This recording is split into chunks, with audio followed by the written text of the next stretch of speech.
Let's travel to the ancient ruin site and learn about the Guardians, uncover their history, learn of their social structure, and marvel at their architecture.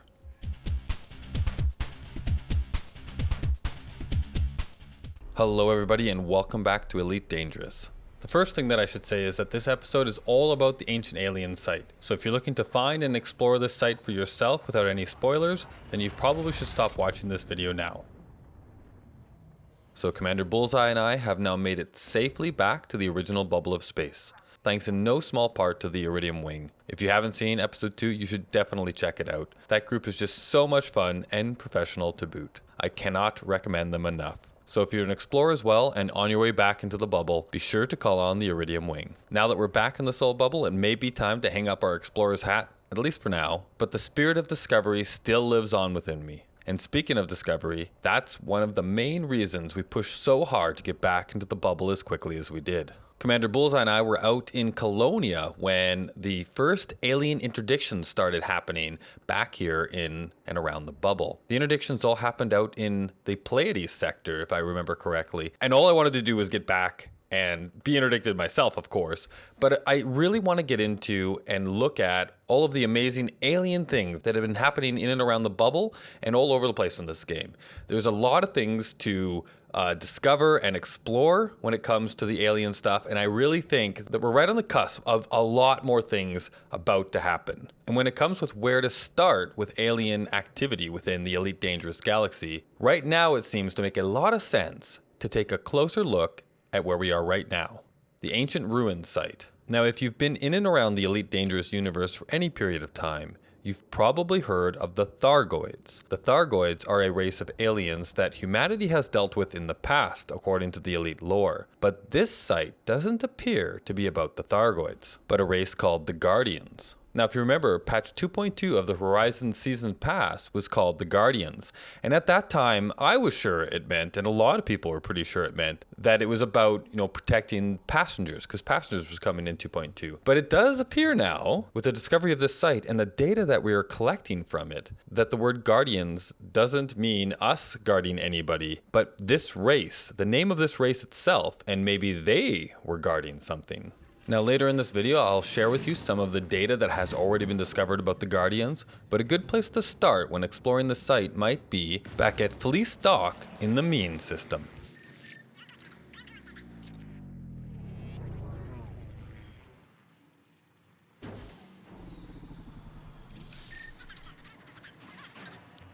Upon docking at Fleece Dock, you'll receive a message from this Ram-Ta. It says, "Dear Commander AnubizRa, I have an exciting opportunity for you. My research into the ancient ruin has yielded results of a sort. I have developed a way to decode the data from the ancient sites. Although I can't specify the various combinations of objects and data types needed, my decoding system would help decipher the ancient data. The key is using the ancient objects with active obelisks to unlock it. I've taken the liberty of uploading my decoding software to your ship's systems. Unfortunately, the ancient technology adapts to the cipher after a few weeks, so our task is time critical. Please explore as many ancient sites as you can find. If you find all the data entries, there will be a bonus in it for you." And once you've received this message, you'll also find a contract in your transactions tab called Decoding the Ancient Ruin. And in here, you'll receive the same information that you received in the earlier message. Now, one thing that I need to mention right here is that this mission was attached to a community goal that is now over. If I scroll down here, you'll see that it says, according to the time of this recording, that I have 3 weeks left to do this mission. Now, this mission here has nothing to do with the community goal that has already wrapped up. That was something completely different. And sadly, I wasn't able to get in on it in time before it closed up. But if I understand this correctly, it does say in the message here, it says here, "Please explore as many ancient sites as you can find." Now, as I understand it, we've only found one ancient site.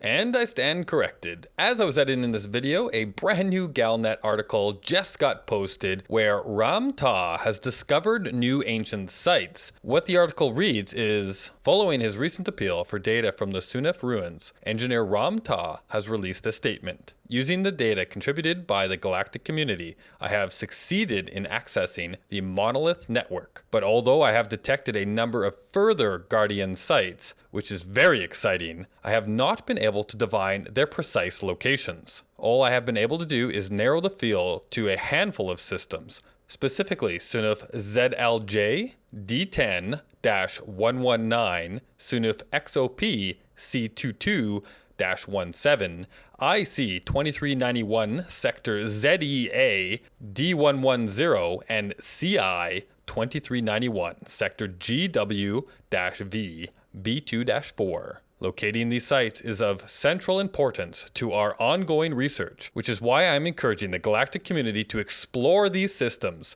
Together we can further our understanding of this fascinating race. So this news is really exciting. It means that this mission here, handed out by Ram Ta, is still active.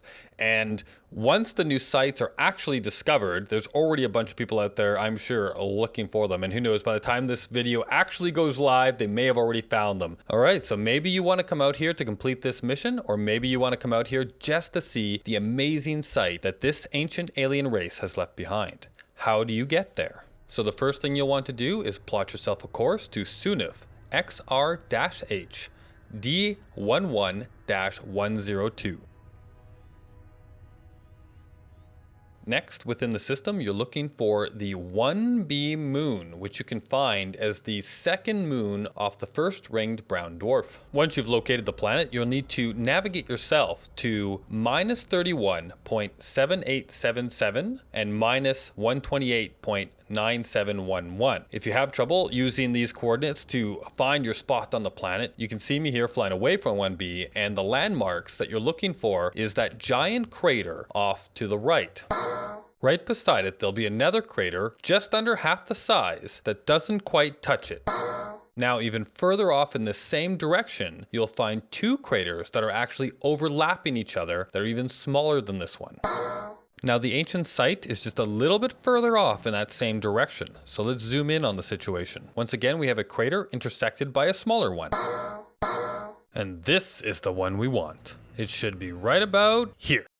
So I hope you found my visual guide useful, but if you're looking for another excellent resource, and the one that I actually used to find the site in the first place, Radio Signwriter put together a really nice image that breaks it down in the same way. There's a link to that image in the description if you're interested in that. So now that you've arrived, I suggest that you set down somewhere inside of the ruins that is easy to get to. I chose this spot right here. I liked it because it was quite central in the ruins, and I could easily get out to all the different sites and back to my SRV without too much travel time. So once you've picked your landing spot, you need to roll out in your SRV and collect 6 different items: the casket, the orb, the totem, the tablet, the urn, and the relic. And once again, there's a handy image that will show you exactly where all of these items can be found throughout the site, which you can find in the description.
So once you've collected all 6 of the items, and I recommend going out and grabbing them all first and throwing them in your ship, just because it makes it a lot easier then to mix and match. Because what you need to do now is grab different permutations and combinations of those 6 items and load 2 of them at a time into your SRV, since that's the maximum storage it has. Then you take those items and you drive around to the obelisks that are lit up and glowing, and then you scan them with your data scanner on your SRV, and if the right combination of items, that information will be sent off to Ramtan, and then he'll inform you of some interesting information of the alien site.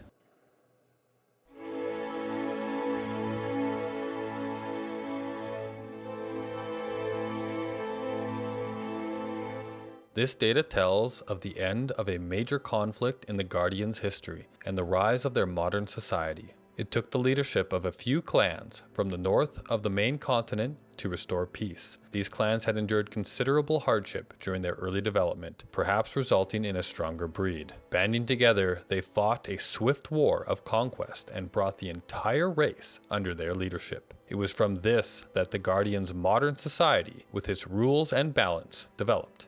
Interestingly, I've noticed evidence of a genetic break along the north-south divide, and of the redder skin among the northern clans, suggesting a racial element to the division.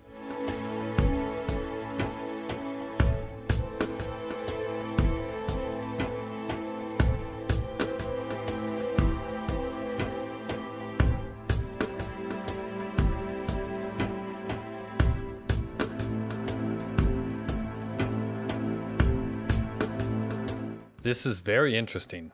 According to the data package you just sent me, the monolith network was used for most, if not all, communications regardless of importance. In keeping with their predilection for sharing knowledge, few restrictions were placed on the network. I thought there might have been separate networks for military and administrative use, but I haven't found any evidence of that. Everything points to an extremely open society, which would have made them even more vulnerable when significant social divisions arose.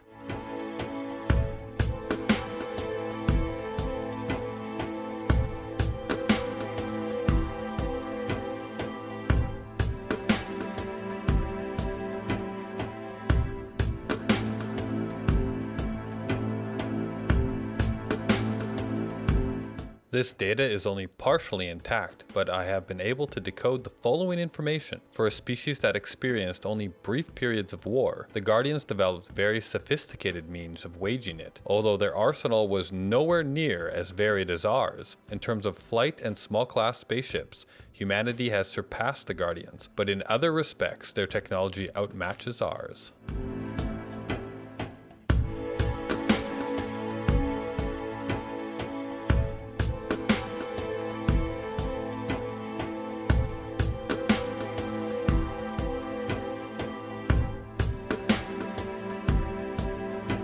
This data is incredible. The information regarding the Guardians' first attempts at space travel are particularly interesting. Although the Guardians clearly had the capability for sophisticated flight technology, they had not built anything more advanced than dirigibles. No doubt because airships were more in keeping with their ecological, conscientious philosophy. With rocket technology deemed environmentally unfriendly, they developed vast launchers that used electromagnetic propulsion to catapult ships into space. Breathable gel cocoons helped pilots and passengers withstand the huge G-forces experienced on launch, and served as hibernation pods during long journeys. Having not yet developed faster-than-light technology, the Guardians constructed 3 large arcs for their first interstellar colonies, much like the generation ships of our own history.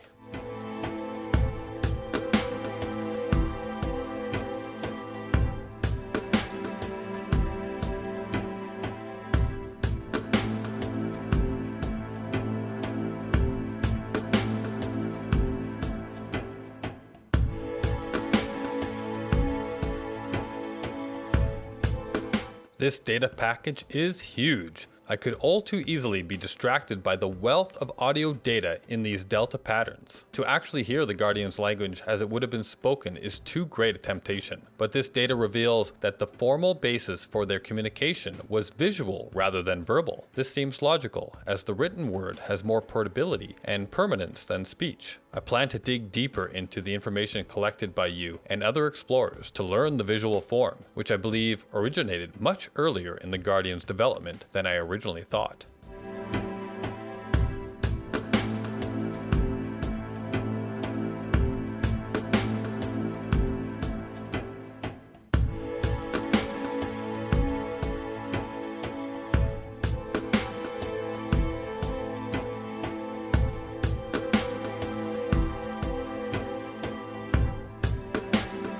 This data speaks about Guardians' history and the development of their modern society and first interest in off-world exploration. The Guardian city-states continued to operate for over 1,000 years, and an ancient form of cooperative advancement resulted not only in a large population, but also a peaceful and generally happy one. But with a finite amount of land available, this population growth couldn't continue forever, and as the Guardians neared the limits, a conference was organized. Astronomical research had become vogue in the previous decades, and the Guardians had identified a number of accessible planets capable of supporting life. Many individuals aspired to travel among the stars and colonize other planets. At first, such ambitions did not receive much support, but after options such as stricter population control were deemed undesirable, off-world colonization became the most popular option.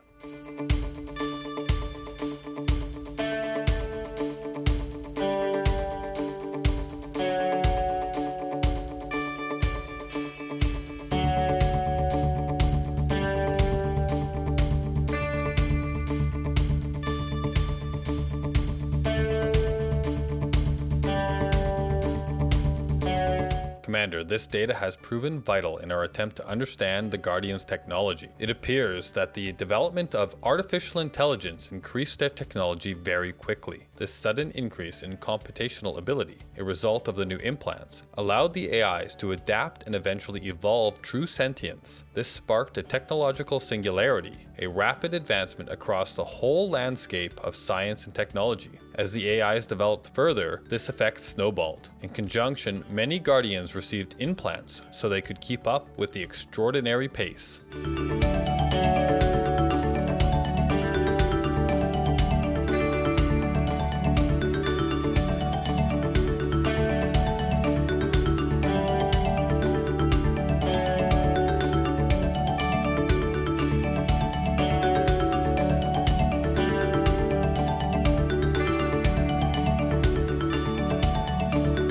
Excitingly, this group of delta pattern recordings contain audio data. Not only will this help me establish the range of sounds they could make, it should also allow me to confirm that they spoke with accents, as there are regional variations to the sounds of their words.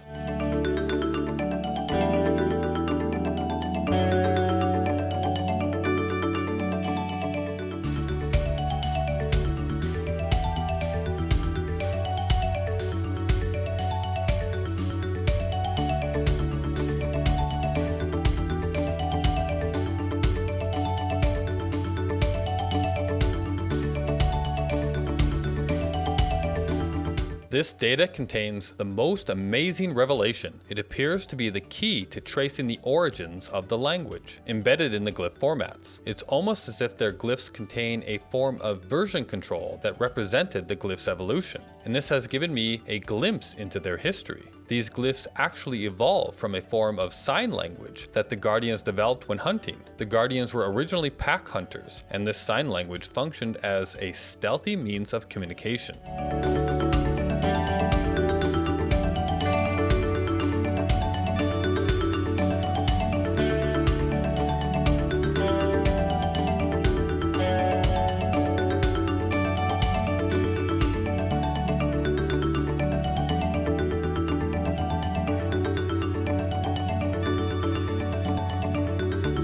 This data offers more details about the physical appearance of the Guardians, specifically regarding genders. The similarities between humans and the Guardians continues to delight me. They had two distinct genders and reproduced sexually. There don't appear to have been any taboos surrounding sexual activity, as the data contains a large quantity of graphic images and recordings, not unlike some of our data nets.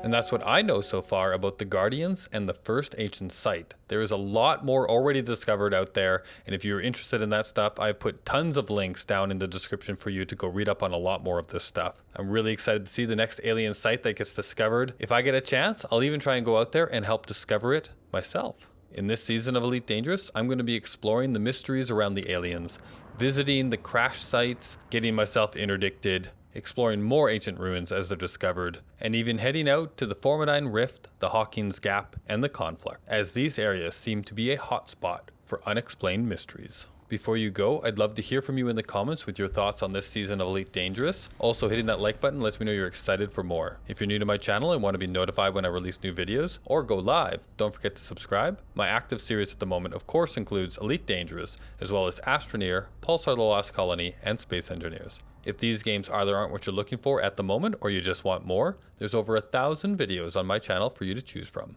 I hope you enjoyed watching this video as much as I enjoyed making it. You all have an absolute great one, and I'll see you out there in the black.